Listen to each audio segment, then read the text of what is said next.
শুভেচ্ছা। আজকের এই বিশেষ আলোচনায় আমরা ইলেকট্রিক্যাল ইঞ্জিনিয়ারিংয়ের গভীরে যাব। বিশেষ করে ডিসি আর এসি মোটরের স্পিড কন্ট্রোল নিয়ে কথা বলবো, কেমন? হ্যাঁ, নিশ্চয়ই। আমাদের কাছে পাওয়ার ইলেকট্রনিক্সের একটা বইয়ের কিছু অংশ আছে, তো ওটার উপর ভিত্তি করেই আমরা 5টা প্রধান স্পিড কন্ট্রোল টেকনিক বোঝার চেষ্টা করব। আমাদের লক্ষ্য থাকবে এই বিষয়গুলোকে যতটা সম্ভব সহজ করে তোলা।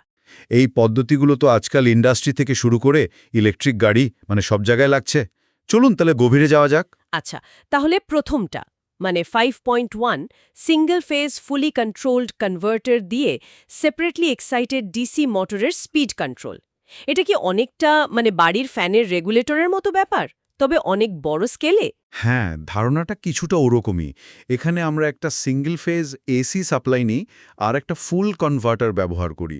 এই কনভার্টারে থাকে থাইরিস্টার। এই থাইরিস্টারগুলোর ফায়ারিং অ্যাঙ্গেল আলফা, সেটা পাল্টে আমরা মোটরের আর্মেচারে যে গড় ডিসি ভোল্টেজ ভিএ যায় সেটা কন্ট্রোল করি। ও আচ্ছা। আর এই গড় ভোল্টেজটাই আসলে মোটরের স্পিড ঠিক করে দেয়। এটার একটা ইন্টারেস্টিং ব্যাপার হলো, এটা দিয়ে মোটর চালানো মোটরিংও করা যায়, আবার ব্রেকও করা যায় নিয়ন্ত্রিতভাবে, টু কোয়াড্রেন্ট অপারেশন। বাহ, তার অ্যানালজিক্যালি যদি ভাবি, জলের কল যেমন কম বেশি খুলে জলের ফ্লো কন্ট্রোল করি, এখানে ফায়ারিং অ্যাঙ্গেল দিয়ে ভোল্টেজ আর তাতে মোটরের স্পিড কন্ট্রোল হচ্ছে। ঠিক ধরেছেন। মনে রাখার সুবিধার জন্য ভিএ প্রায় কস অ্যালফার সমানুপাতিক। অ্যালফা কম হলে ভোল্টেজ বেশি, স্পিডও বেশি। হ্যাঁ। কিন্তু একটা ব্যাপার আছে, সিঙ্গেল ফেজ তো, তাই আউটপুট ভোল্টেজে বেশ রিপল থাকে, ভোল্টেজটা অতটা স্মুথ নয়। ও, তাহলে বড় মোটরের জন্য নিশ্চয়ই এর চেয়ে ভালো কিছু আছে। হ্যাঁ, অবশ্যই।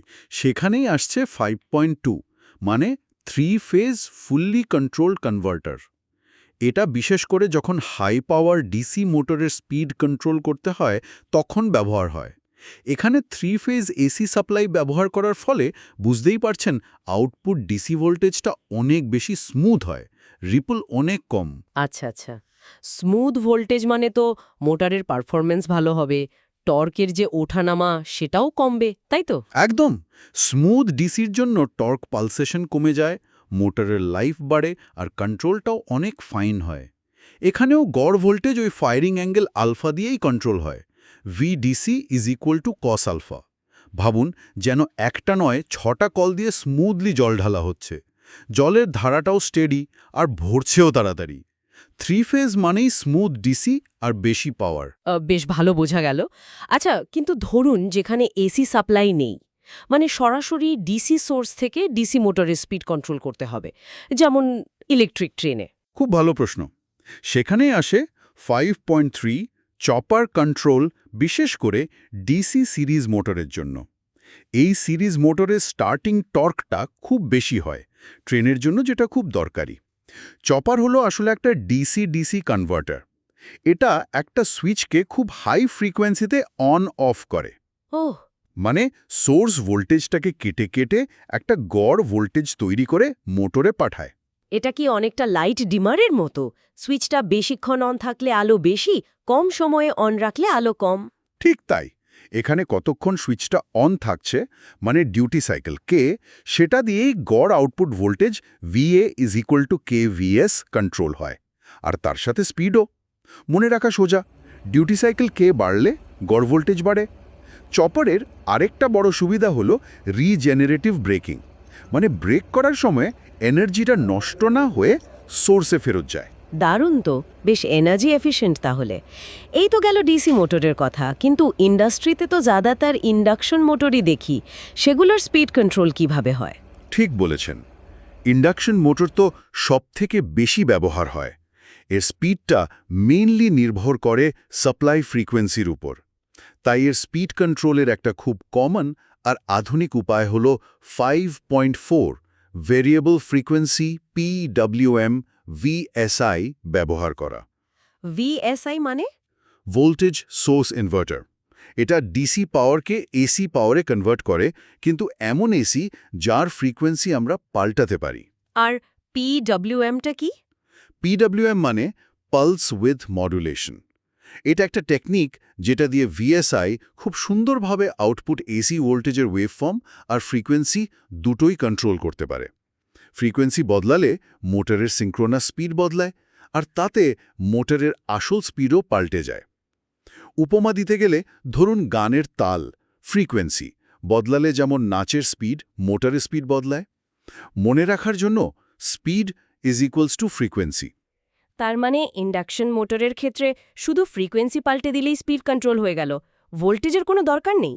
না, ভোল্টেজেরও ভূমিকা আছে, এবং সেটা খুব গুরুত্বপূর্ণ, বিশেষ করে মোটরের টর্কটা ঠিক রাখার জন্য। এখানেই আসছে আমাদের পঞ্চম পদ্ধতি, 0.55, ভ্যারিয়েবল ভোল্টেজ ভ্যারিয়েবল ফ্রিকোয়েন্সি বা VVF কন্ট্রোল।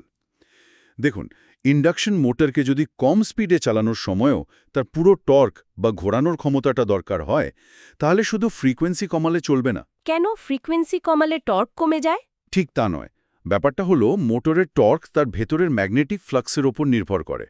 কম স্পিডেও যদি টর্কটা মোটামুটি একই রাখতে হয়, তাহলে ফ্লাক্সটাকে স্থির রাখতে হবে। আর সেটা করার জন্য ফ্রিকোয়েন্সির সাথে সাথে ভোল্টেজটাও আনুপাতিকভাবে কমাতে বা বাড়াতে হয়। মানে ভোল্টেজ আর ফ্রিকোয়েন্সির অনুপাত V/F, এটাকে প্রায় স্থির রাখা হয়। একে ভোল্টস হার্টজ কন্ট্রোলও বলে। ও আচ্ছা। উপমাটা যদি টানি, তাহলে গানের তাল বা ফ্রিকোয়েন্সি কমানোর সাথে সাথে আওয়াজটাও বা ভোল্টেজটাও এমনভাবে কন্ট্রোল করতে হবে যাতে নাচের এনার্জি বা জোরটা সব স্পিডে এক থাকে। মনে রাখার জন্য V/F অ্যাপ্রক্সিমেটলি কনস্ট্যান্ট, টর্ক ঠিক রাখতে। বাহ, চমৎকারভাবে গোছা গেল 5টা পদ্ধতি। হ্যাঁ, এই 5টা পদ্ধতি কিন্তু বলতে গেলে আধুনিক পাওয়ার ইলেকট্রনিক্স আর ড্রাইভ সিস্টেমের একদম ভিত্তি। মানে ইন্ডাস্ট্রিয়াল অটোমেশন হোক বা ইলেকট্রিক গাড়ি, এনার্জি সেভিংস আর ভালো কন্ট্রোলের জন্য এগুলো খুবই গুরুত্বপূর্ণ। একদম। আর Sri Ramakrishna institute of science and টেকনোলজির মতো প্রতিষ্ঠানে যারা পাওয়ার ইলেকট্রনিক্স বা ইলেকট্রিক্যাল ইঞ্জিনিয়ারিং নিয়ে পড়াশোনা করছেন, তাদের জন্য এই কনসেপ্টগুলো খুব ভালো করে বোঝাটা সত্যি খুব জরুরি। কারণ টেকনোলজি তো রোজ পাল্টাচ্ছে, তাই না? সবসময় শেখার মধ্যে থাকতে হবে। আজকের এই আলোচনা হয়তো ভবিষ্যতের কোনো নতুন আইডিয়ার জন্ম দিতে পারে। শেষে একটা প্রশ্ন রেখে যাই সবার জন্য। আচ্ছা ভাবুন তো, ভবিষ্যতে আরও উন্নত পাওয়ার ডিভাইস, ধরুন সিলিকন কার্বাইড বা গ্যালিয়াম নাইট্রাইড সেমিকন্ডাক্টর, আর তার সাথে আর্টিফিশিয়াল ইন্টেলিজেন্স জুড়ে দিলে এই মোটর কন্ট্রোল পদ্ধতিগুলো আরও কতটা স্মার্ট, আরও কতটা এফিশিয়েন্ট হয়ে উঠতে পারে। ভাবার মতো বিষয়, তাই না?